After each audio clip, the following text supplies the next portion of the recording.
दोस्तों your dream jobs में आप सभी को स्वागत है। दोस्तों जैसा कि अभी बिहार होम गार्ड की वैकेंसी निकल करके आई हुई है, 15,000 रिक्त पदों पर भर्ती होनी है। अगर आप पटना जिला से हैं तो पटना जिला में 1441 समथिंग ऐसा कुछ वैकेंसी निकल करके आई हुई है। मैं औरंगाबाद जिला से हूं तो औरंगाबाद जिला में 271 टोटल पोस्ट है, जिसमें मेल फीमेल दोनों कैंडिडेट के लिए है। तो इसके ऊपर मैंने एक वीडियो ऑलरेडी बनाया हुआ है, तो अगर आपने उसे नहीं देखा है तो एक बार आप उसे देख लेना कि कौन सा जिला में कितना वैकेंसी निकल करके आई हुई है, एलिजिबिलिटी क्या है, हमें तैयारी किस तरह से करना होगा। यूट्यूब चैनल को आप सब्सक्राइब जरूर कर दीजिए ताकि आने वाले सभी जॉब अपडेट्स आपको सबसे पहले मिल जाए। और इस वीडियो को एक शेयर कम से कम जरूर कीजिए ताकि जरूरतमंद लोग तक यह वीडियो पहुंचे, जिसे जॉब की तलाश है, जॉब की ज़रूरत है, तो उस तक इस वीडियो को पहुंचाए। और इस वीडियो में हम बात करने वाले हैं दोस्तों होम गार्ड के अप्लाई में लगने वाले डॉक्यूमेंट्स के बारे में। आखिर आपको किन किन डॉक्यूमेंट्स को आपको रेडी करके रखना है। ऐसे हालांकि ऑलरेडी आवेदन प्रक्रिया जो है वो शुरू हो चुका है, ऑनलाइन प्रारंभ हो चुका है, ऑनलाइन शुरू है, चल रहा है ऑनलाइन, लेकिन फिर भी बहुत सारे लोगों को यह बात मालूम नहीं है क्या कि डॉक्यूमेंट्स हमें क्या क्या लेकर के जाना होगा कैफे में, जहां से अगर आप ऑनलाइन करवाएंगे या अगर आप लैपटॉप या मोबाइल से अगर आप खुद से ऑनलाइन करते हैं तो आपको किन किन डॉक्यूमेंट्स को आपको रेडी करना होगा। और एक और इम्पोर्टेंट बात कि आखिर होम गार्ड की सैलरी कितनी होती है, तो इसके ऊपर हम चर्चा करेंगे।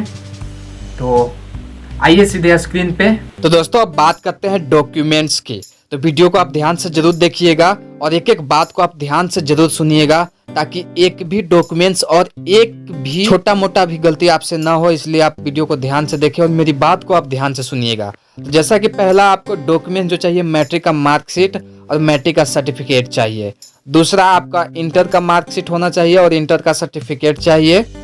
इंटर आप इंडिया के किसी भी मान्यता प्राप्त बोर्ड से अगर आपने इंटर क्वालिफाई किया है तो आप एलिजिबल हैं होम गार्ड के लिए।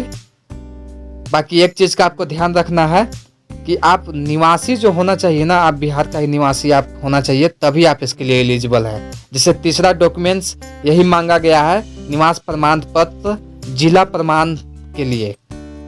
जिला प्रमाण आपको यहाँ पर निवास प्रमाण पत्र से ही मालूम पड़ेगा कि आप किस जिला का रहने वाले हैं, और आप जिस जिला का रहने वाले हैं ठीक आपको उसी जिला में आपको आवेदन करना है। चौथा है आपको आरक्षण प्रमाण पत्र। अगर आपको लगता है मुझे आरक्षण मिलना चाहिए तो एसी एसटी के लिए जाति प्रमाण पत्र लगेगा।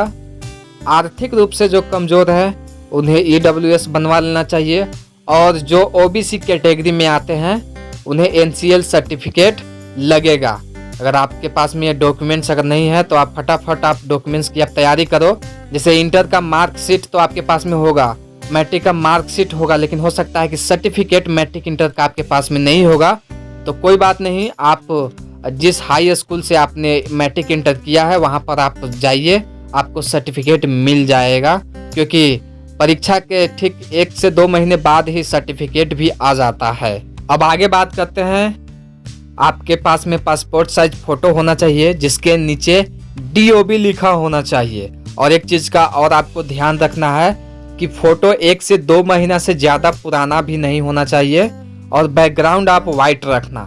हिंदी इंग्लिश सिग्नेचर आपको लगेगा, जो कि आप सादा पेज पे गणित वाला जो पेज होता है उस पर करके आप फिलअप कर सकते हो ऑनलाइन करते समय। ईमेल आईडी और मोबाइल नंबर आपको चाहिए OTP वेरिफिकेशन के लिए। और सबसे इम्पोर्टेंट बात कि अगर आप फिजिकल निकाल लेते हो, जैसा कि रिटन एग्जाम इसमें नहीं है, फिजिकल पर ही आपका सिलेक्शन होगा, तो कैरेक्टर सर्टिफिकेट आप जरूर बनवा लेना, क्योंकि कैरेक्टर सर्टिफिकेट आपको ज्वाइनिंग के समय लगेगा, आपको ज्वाइनिंग के समय मांगा जाएगा।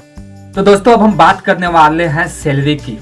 आखिर होम गार्ड की सैलरी कितना मिलती है, तो मैं आप सभी को क्लियर कर दूं कि होम गार्ड की सैलरी ड्यूटी पर मिलती है। जैसे महीना में 30 दिन होता है, और 30 दिन अगर आप रेगुलर ड्यूटी करते हो तो आपको 30 दिन का पैसा मिलेगा। अगर आपने 25 दिन ड्यूटी किया तो आपको 25 दिन का ही पैसा मिलेगा। होम गार्ड का सैलरी का यही प्रोसेस है, आप जितना दिन ड्यूटी करोगे उतने दिन का ही पैसा मिलेगा। जैसे बिहार पुलिस हेड कांस्टेबल का क्या होता है कि अगर वो 25 दिन भी अगर ड्यूटी अगर वो करते हैं तो उन्हें 30 दिन का ही पैसा मिलेगा। लेकिन होम गार्ड में ये चीज़ें नहीं है, आप जितना दिन ड्यूटी करोगे उतना दिन का ही आपको पैसा दिया जाएगा। और ड्यूटी की अगर हम बात करें तो जैसे बिहार पुलिस हेड कांस्टेबल की जो ड्यूटी होती है, ठीक उसी प्रकार होम गार्ड का भी ड्यूटी होता है। होम गार्ड का भी कहीं इलेक्शन में ड्यूटी मिल जाता है, होम गार्ड का भी ड्यूटी थाना में रहता है। ठीक इसी प्रकार हेड कांस्टेबल का ड्यूटी थाना में होता है, कहीं इलेक्शन में होता है, कहीं अगर जाना होता है तो होम गार्ड भी साथ में जाते हैं, हेड कांस्टेबल भी साथ में जाते हैं। हाँ, हेड कांस्टेबल का एक चीज़ होता है कि उन्हें ऑफिस का वर्क होता है, लेकिन होम गार्ड का ऑफिस का वर्क नहीं होता है। बस इतना ही डिफरेंस है। और बाकी अगर एक दिन की इनकम की बात करें होम गार्ड की, तो आप ये समझो कि 750 से 800 रुपया आपका एक दिन का आपको मिलता है। 800 रुपया आप समझो कि 800 रुपया एक दिन का मिलता है। इस तरह से अगर आप पूरे 30 दिन, महीने का 30 दिन अगर आप ड्यूटी करते हो तो आपको 24,000 रुपया बनता है। तो इस तरह से सैलरी होती है होम गार्ड की। तो आशा करते हैं कि आप सभी को यह वीडियो पसंद आया होगा। तो इसी प्रकार की लेटेस्ट जॉब अपडेट के लिए मेरे YouTube चैनल को आप सब्सक्राइब करें और इसे अपने दोस्तों तक शेयर जरूर करें, वीडियो को लाइक करें। कम से कम उसके पास तो आप इसे जरूर शेयर करें जिन्हें इस वीडियो से बेनिफिट हो सकता है, तो एक शेयर उनके पास में जरूर करें। तो मिलते हैं फिर एक नए अपडेट के साथ।